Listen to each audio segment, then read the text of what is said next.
ce club, Pascal Tournier. Bonjour Pascal. Merci d'être là, rédactrice en chef adjointe pour l'hebdomadaire La Vie. Et Benjamin Morel est de retour. Bonjour Benjamin. Bonjour. Merci également d'être avec nous. On va parler avec vous de la campagne des Européennes. Le scrutin a lieu dans moins d'un mois. Ce sera le 9 juin. Et plusieurs meetings avaient lieu hier. Alex, vous nous avez sélectionné les meilleurs moments. Et oui, notamment Gabriel Attal, le Premier ministre, qui était en meeting hier à Lyon. Et on le verra, il s'en est pris à ses adversaires, le Rassemblement national et Raphaël Glucksmann. Ce sera à suivre dans quelques instants. D'abord, on regarde l'actualité dans nos régions.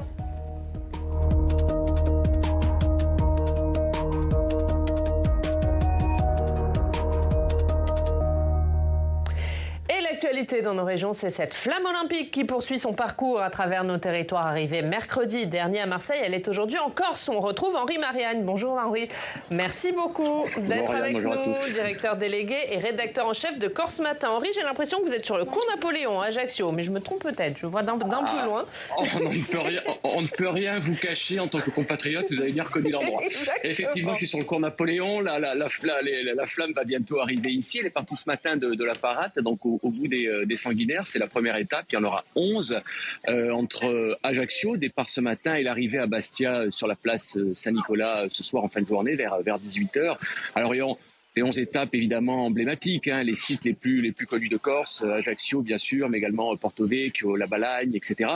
Mais des sites un peu plus... je dirais confidentiels, comme le petit village de Campane en Haute-Corse, qui est un village où il y a quelques dizaines d'habitants et qui n'en croit pas encore ses yeux de savoir que la flamme va passer par là. Ce sera en début d'après-midi. Donc effectivement, comme vous le savez, la Corse n'est pas concernée directement par les JO. Elle n'accueillera aucune épreuve des Jeux Olympiques. Elle n'est pas équipée en termes d'infrastructures pour le faire. Et ce passage de la flamme olympique, c'est un petit peu un cadeau des organisateurs fait à la Corse pour l'intégrer à cette grande manifestation planétaire du sport. Et Henri, est-ce que ce parcours, c'est une journée historique évidemment que va vivre la Corse, est-ce que ça suscite l'engouement des Corses ? Écoutez, je suis sur le cours Napoléon, vous voyez derrière moi, il y a peu de monde. C'est toujours la difficile équation entre permettre au public d'accéder à une manifestation populaire, ça avait été le cas en 2014 avec l'étape du Tour de France, vous vous en souvenez peut-être, et les impératifs de sécurité. Ajaccio, vous savez, c'est une ville extrêmement compliquée en termes de circulation. C'est quand même une assez grande agglomération, puisqu'il y a en gros 100 000 habitants, mais 60% de ces 100 000 habitants vivent à l'extérieur d'Ajaccio.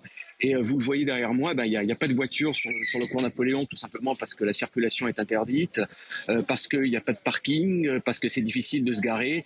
Et que donc les spectateurs ont pas forcément fait le déplacement, mais sur le parcours des 11 étapes, il y aura un peu plus de monde dans des endroits où la circulation est moins compliquée à cette période. Je pense notamment à La Balagne, Île-Rousse, je pense également à Porto Vecchio et puis ce soir à Bastia. Mais c'est vrai que le début aujourd'hui à Ajaccio, il y a peu de monde pour les raisons que je viens d'évoquer. Merci Henri. On imagine évidemment que les équipes de Corse Matin sont très mobilisées toute la journée. Oui, on fait un live depuis ce matin 7h jusqu'à ce soir 18h pour permettre à ceux qui ne sont pas sur place de vivre ce moment historique. Le dernier passage de la flamme, c'était en janvier 92 lors des Jeux Olympiques d'Albertville. Donc c'est un moment assez particulier, un peu historique, c'est vrai. Merci beaucoup, merci Henri Marianne, merci, et on vous laisse vivre ce parcours de la flamme qui sera donc ce matin à Ajaccio, et puis après vous nous avez décrit le parcours pour terminer ce soir à Bastia. Ayons la flamme, c'est à la une de Corse Matin aujourd'hui. Merci Henri Marianne d'avoir été avec nous. Elle va passer à Clermont-Ferrand la flamme, Benjamin. Elle devrait, j'espère bien. Chez vous, j'espère pour vous. On va parler des Européennes tout de suite, on ouvre notre page spéciale.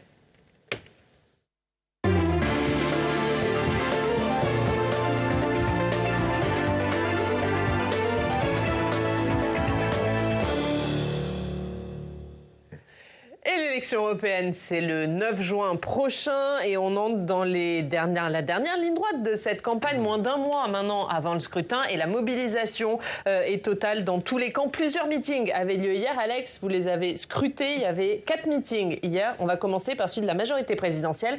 Gabriel Attal, il était à Lyon aux côtés de la tête de liste Valérie Hillet. Et oui, le Premier ministre a tenté de relancer la campagne européenne de son camp. Il a mouillé la chemise avec une stratégie pour Gabriel Attal, se placer en défenseur de l'Europe face à ses adversaires. On l'écoute.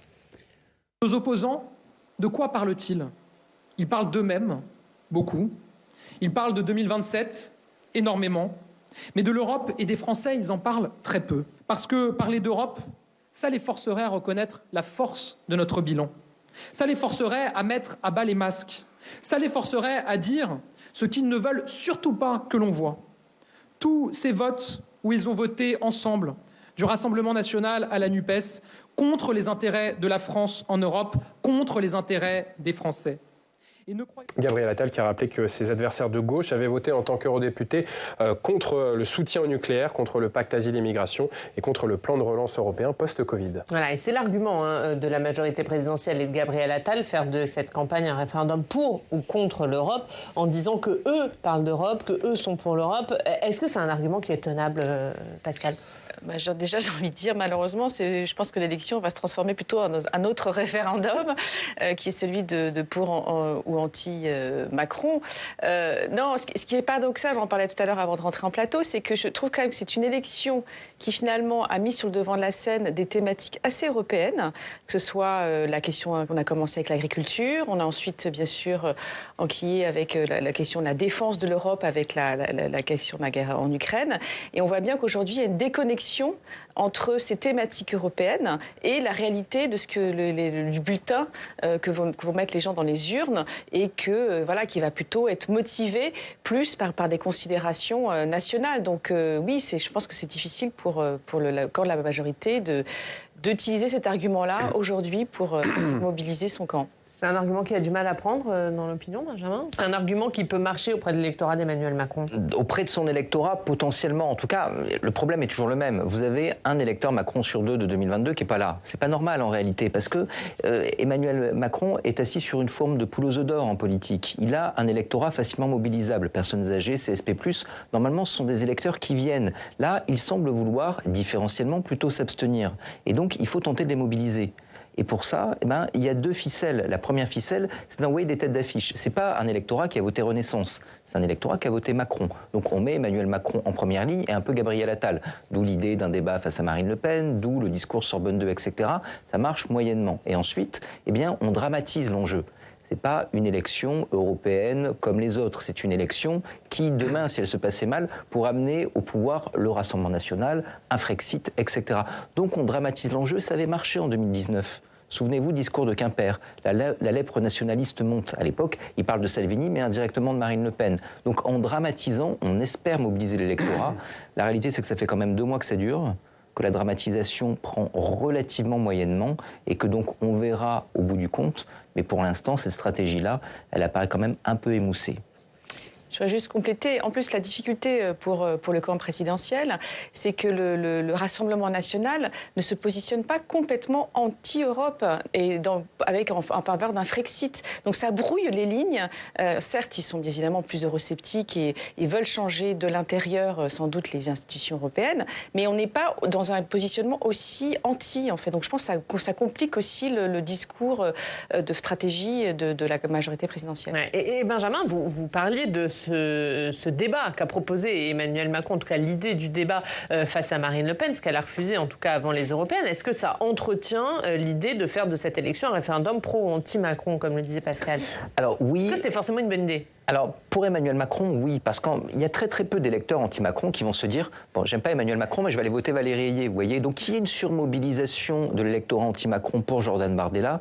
Je crois que si la majorité est réaliste, elle a compris qu'elle ne rattraperait pas à ce stade-là, sauf accident industriel, Jordan Bardella. En revanche, ça peut permettre de poser une forme de duopole et donc de déclencher un effet à la fois de mobilisation dans l'électorat macronien et puis ensuite un effet de vote utile de la part d'une partie de l'électorat Glucksmann, Bellamy, etc. Bref, de refaire le coup de 2019, il y a 2 listes, il y a un choix binaire, soit la liste de la majorité, soit la liste du Rassemblement national. Ça, Marine Le Pen, il n'y a pas forcément intérêt. Pourquoi ? Parce que Jordan Bardella est largement devant, parce qu'on a une sûreté du choix d'environ 80%, qui fait que, pour l'instant, c'est une citadelle imprenable. Donc vous ouvrez des voies qui seraient des voies de fragilité à votre propre liste. En revanche, pour Emmanuel Macron, ce serait tout bénéfice, mobilisation de l'électorat, bipolarisation de la campagne, et donc, in fine, si ce n'est rattraper Jordan Bardella, au moins semer tous les autres.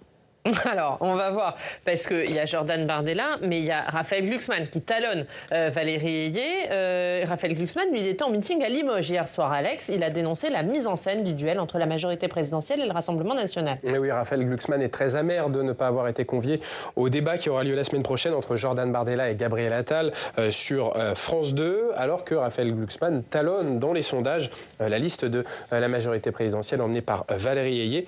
On va écouter le candidat des socialistes et de Place Publique au micro de l'agence France Presse. L'éternel duel, Macron extrême droite, Attal Bardella, Macron Le Pen. Notre émergence, c'est précisément le refus de ce duel et ça vient chambouler leur plan. Et donc là, ils vont tout faire pour le réinstaller. Et le service public, c'est pas le service du gouvernement, c'est le service du public. Donc il ne doit pas se prêter à ce type d'opération.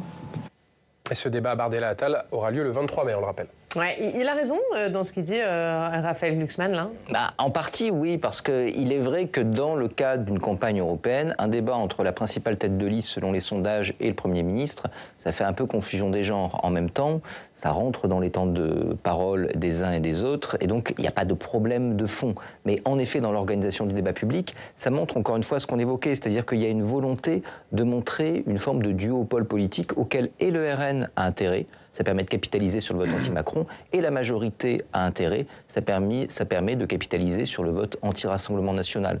Donc là-dessus, ces deux listes sont d'une certaine façon à la fois opposées, mais également partenaires.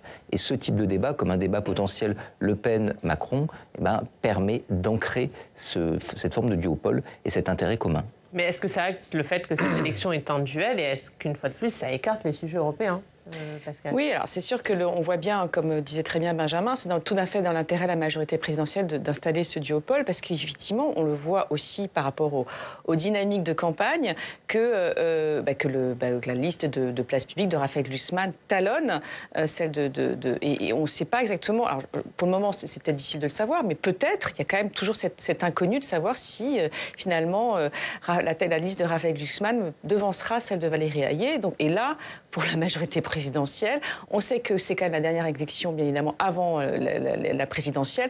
Donc ça fixe, c'est une photographie qui fixe un peu les rapports de force. Donc c'est effectivement, je pense, pour la majorité présidentielle, un très très grand souci. D'où voilà, ils essayent de trouver toutes les astuces pour vraiment installer ce duopole, ou même, je dirais, faire en sorte que de casser aussi, de faire baisser aussi peut-être le RN. Je ne sais pas si on va y arriver, mais moi je pense à aussi, là, il y avait eu ce débat aussi qui avait eu lieu avec Marion Maréchal et Valérie Ayé, donc pour faire remonter aussi Reconquête, pour faire en sorte que le RN baisse.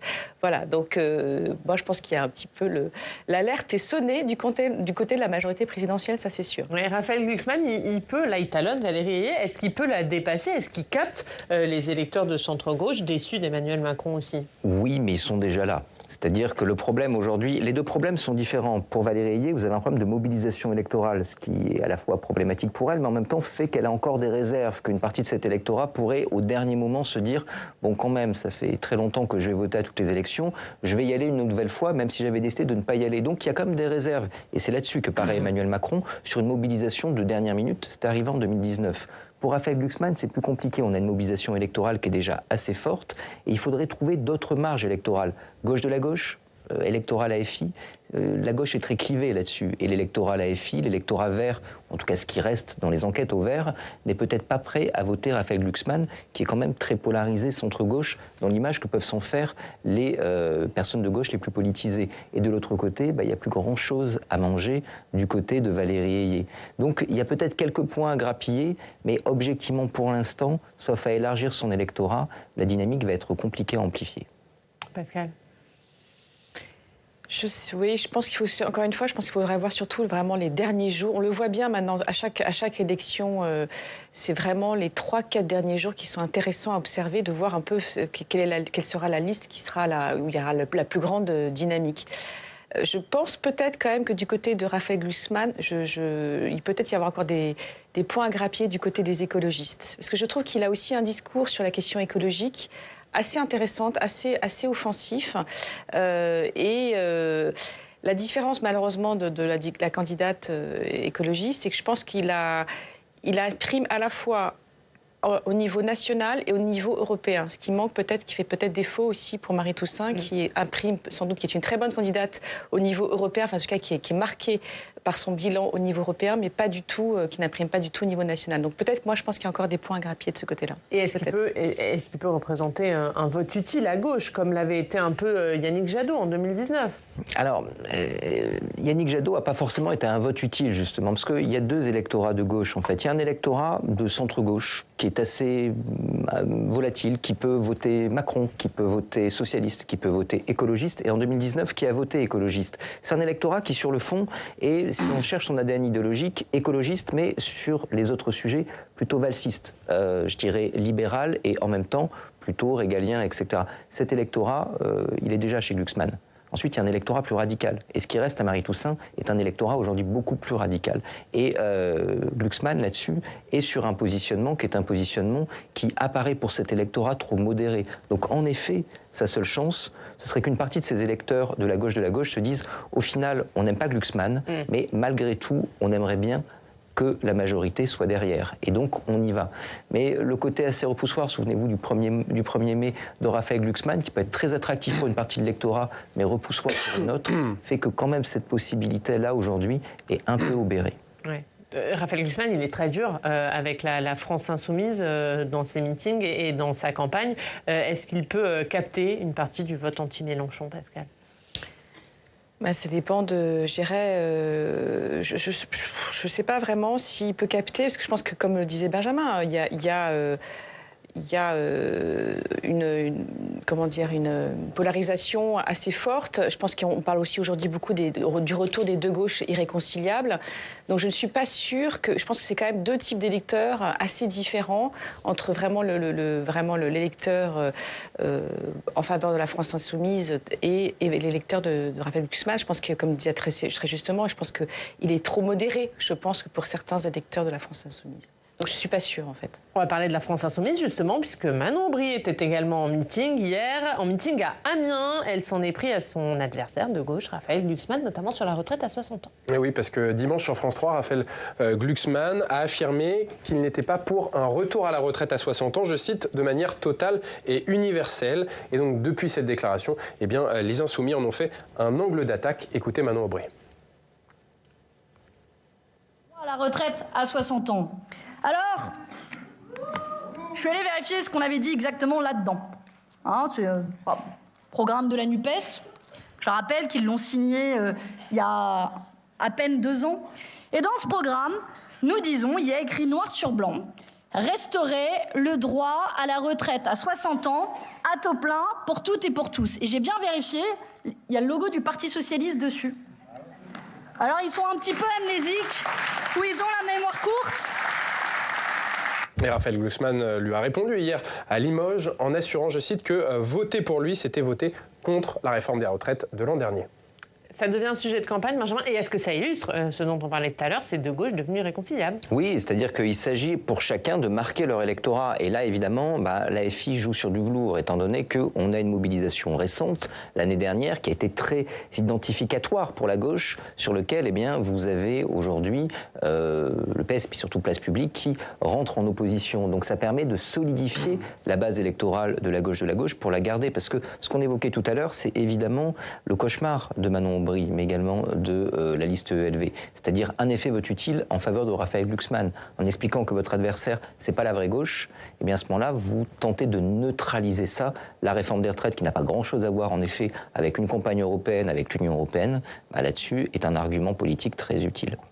Oui, et puis il ne faut quand même pas oublier non plus que Manon Aubry a eu du mal ces derniers temps à exister sur les thématiques sociales, dans la mesure où on voit bien que la France insoumise, à l'initiative de Jean-Luc Mélenchon, et avec en plus la présence de cette candidate Rima Hassan, centrer toute sa campagne sur la question du conflit israélo-palestinien et donc en faveur de ce qui se passe à Gaza, alors que Manon Aubry, c'est pas tellement ses thèmes de prédilection, donc elle a du mal. Donc là, on l'a retrouvée hier sur un terrain qui lui était plus favorable. Il y a aussi François Ruffin qui l'accompagnait pour renouer avec ces thématiques sociales, pouvoir d'achat, lutte contre les traités de libre-échange et donc cette thématique de la retraite à 60 ans. Oui, effectivement, elle était avec François Ruffin dans sa région, à Amiens, pour pour imposer ou tenter d'imposer en tout cas la question sociale dans la campagne des Insoumis. Il y a 2 campagnes chez les Insoumis. Il y a 2 campagnes chez les Insoumis. Une campagne Aubry, en effet, sur les questions sociales, en espérant marquer, envoyer des signifiants de gauche. Et il y a une campagne, je dirais, Mélenchon-Rima Hassan, qui est une campagne essentiellement sur Gaza, ce qui n'est pas totalement fou du point de vue politique en vue de 2027. C'est-à-dire qu'il s'agit de bétonner un électorat, de le mobiliser pour l'élection d'après. Mais ça ne permet pas de gagner l'élection présente. Et donc là, on a, je dirais, un conflit d'agenda au sein même de cette liste. Le fait qu'en dernière ligne droite, on puisse, au sein du camp l'AFI, parler de social, peut permettre de décrisper une partie de l'électorat, parce qu'une partie de l'électorat potentiel de l'AFI, aujourd'hui, ne comprend pas trop la campagne, ne comprend pas exactement pourquoi on lui parle d'un sujet qui n'est pas vraiment le sujet quotidien qui peut être le sien, notamment le sujet social, qui est normalement mobilisateur pour la gauche. Donc, ça peut permettre d'entretenir, malgré tout, un double récit, et ce qui peut permettre, et on le voit, on commence à le voir dans les enquêtes, à l'AFI de ne pas faire un si mauvais score, même si l'idée que l'AFI dépasserait Glucksmann aujourd'hui, du point de vue des réserves de voix, apparaît très utopique. Ouais, et sur la question sociale, est-ce que la gauche est en train d'abandonner le terrain au Rassemblement national ? En tout cas, là, on voit bien que le fait qu'aussi que hier ait été présent François Ruffin, parce qu'on c'est aussi une façon aussi, ce sont ses thèmes de prédilection très forts. Il a toujours imprimé sa marque avec ces thèmes-là. Donc lui aussi, je pense qu'il avait intérêt à reprendre aussi un peu la main si on lui prête ses intentions pour 2027. Parce que voilà, donc là, lui, en tout cas, ne veut pas lâcher ces thématiques sociales. Je repense je citais mes concurrents, mais La Croix a fait assez justement un dossier, un portrait croisé d'un député RN, Tanguy, et donc de François Ruffin, pour justement imprimer aussi ces questions sociales, voir comment l'un et l'autre se trouvent ces sujets-là. Donc, et se battre pour cet électorat populaire. Voilà, exactement, cet électorat populaire. Donc je pense que effectivement, on voit bien quand même que le RN, en tout cas, imprime aussi, maintenant c'est peut-être aussi, ce n'est pas que sur le thème de l'immigration, qui a quand même toujours été son fonds de commerce, imprime aujourd'hui sur ces questions-là, sur ces questions sociales. Ouais, et d'où cette volonté de mettre ces thématiques en avant ? On a entendu Marine Le Pen, dans son meeting du 1er mai, parler de l'Europe sociale. Mais vous prenez les grands discours de Marine Le Pen depuis la rentrée, septembre, etc. Elle parle un peu d'immigration, mais elle parle surtout retour de l'État sur le territoire, social, etc.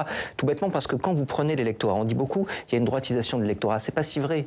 C'est-à-dire que sur les sujets identité, immigration, oui, en effet, il y a un électorat qui aujourd'hui l'oriente plus vers la droite. Mais sur les sujets sociaux, vous avez un électorat qui regarde beaucoup plus vers la gauche. Juste un an avant les dernières présidentielles, vous avez la France Insoumise qui fait faire un sondage par Harris. Ils ne sont pas leurs grandes thématiques régaliennes. En revanche, ils sont toutes leurs thématiques sociales. Et vous avez des scores assez favorables, voire même très favorables aux dispositions du programme de l'AFI. Alors évidemment, ce ne sont que quelques dispositions bien choisies. Et donc ensuite, ça permet de se balader dans les médias en disant « Regardez, les Français sont d'accord avec nous ». Mais fondamentalement, ça signifie quelque chose, de même que les scores relatifs à la réforme des retraites dans les enquêtes d'opinion l'année dernière. Donc il y a un électorat qui est en demande de social, qui est en attente de social, et il y a une lutte aujourd'hui entre d'un côté Marine Le Pen et de l'autre les partis de gauche pour arriver à incarner ça. Pour l'instant, le point va plutôt à Le Pen. Avec au Rassemblement national une stratégie de complémentarité dans le duo Marine Le Pen-Jordan Bardella. Marine Le Pen qui va effectivement plus parler des questions sociales pour conforter l'électorat populaire, notamment dans les milieux ruraux. Et puis Jordan Bardella qui va avoir un discours plus à droite sur l'identité, la sécurité, la lutte contre l'immigration. Et aussi des gains en termes d'électorat. Quand on le voit dans les intentions de vote, eh bien Jordan Bardella qui grappille des voix chez les personnes âgées, également chez les cadres supérieurs. Donc les lignes sont en train de bouger au sein de l'électorat du Rassemblement national. Moi, je pense quand même il y a aussi, il y a la question bien sûr sociale, mais ce qui se joue aussi derrière dans le discours du Rassemblement national, c'est finalement essayer aussi de maintenir je dirais, ou de revenir parfois même en arrière par rapport à certaines réformes. Finalement, c'est plutôt dire voilà, on va stopper, on va stabiliser par rapport à toutes ces réformes de transformation, par rapport à la mondialisation, par rapport à toutes les crises qu'on a subies. Donc il y a aussi, je pense que c'est aussi je dirais, c'est une stratégie, enfin, c'est des thématiques de soyons plutôt dans le repli, en fait. Ne touchons plus à rien, en fait, et parce que la société est fatiguée. Je pense qu'il y a aussi ça qui s'ajoute aussi aux thématiques sociales, à mon avis, dans ce que propose le Rassemblement national. Alors, si le RN ne fait plus de l'immigration l'alpha et l'oméga de sa campagne, c'est pas le cas chez Reconquête. Marion Maréchal, hier, elle a présenté son programme, et son programme est axé sur la lutte contre l'islam et l'immigration. Oui, avec une mesure phare dans ce programme, la mise en place d'une triple frontière. Nous défendons d'une certaine manière la triple frontière qui se déclinerait de la sorte. La première, c'est évidemment la frontière nationale, avec le rétablissement de nos frontières et la fin de la libre circulation pour les extra-européens. L'abolition d'une grande partie du pacte asile et immigration qui impose notamment la répartition des migrants. La sortie de la France de la CEDH, la suppression de toute subvention aux ONG pro-migrants. Et enfin, la suppression de la directive européenne sur le regroupement familial qui aujourd'hui s'impose dans le droit français. Alors la CEDH, on le rappelle, c'est la Cour européenne des droits de l'homme. Et dans cette triple frontière que Reconquête veut mettre en place, il y a aussi la proposition d'un blocus naval en Méditerranée et des accords négociés avec les pays africains pour lutter contre l'émigration.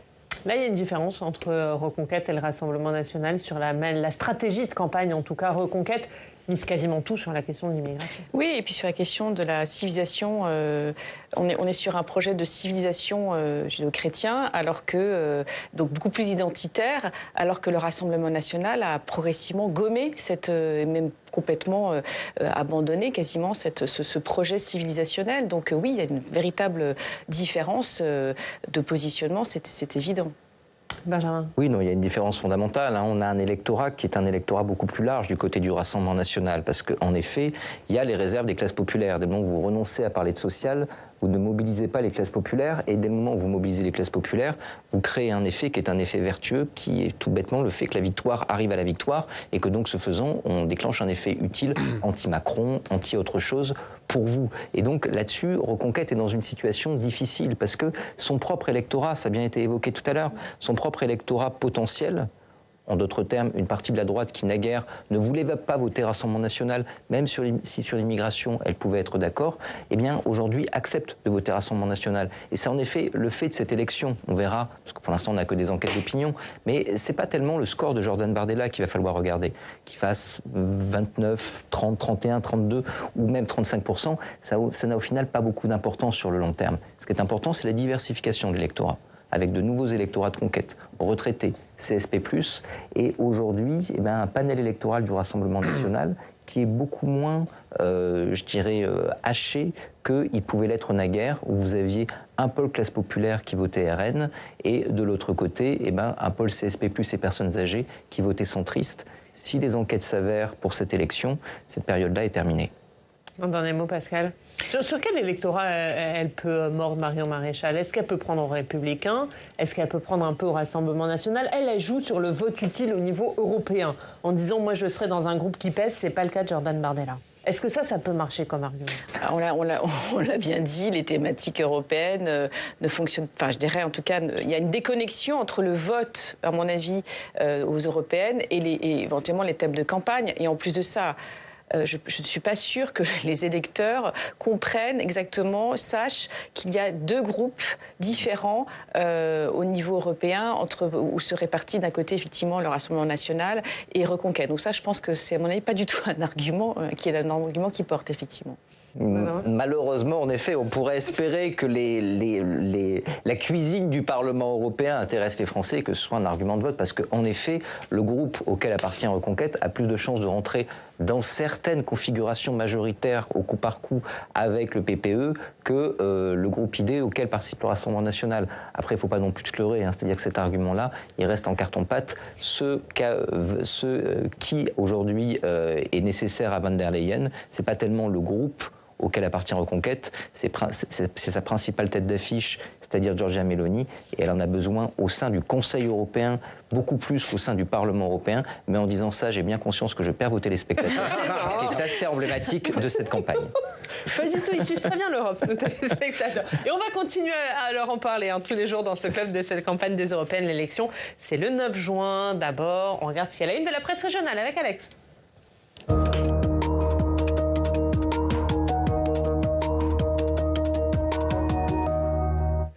Et Alex, la Russie, à la une de la presse régionale, la Russie qui mène une nouvelle offensive contre la ville de Kharkiv dans le nord-est de l'Ukraine, c'est à la une de la Dépêche de midi. Oui, peur sur Kharkiv, titre La Dépêche.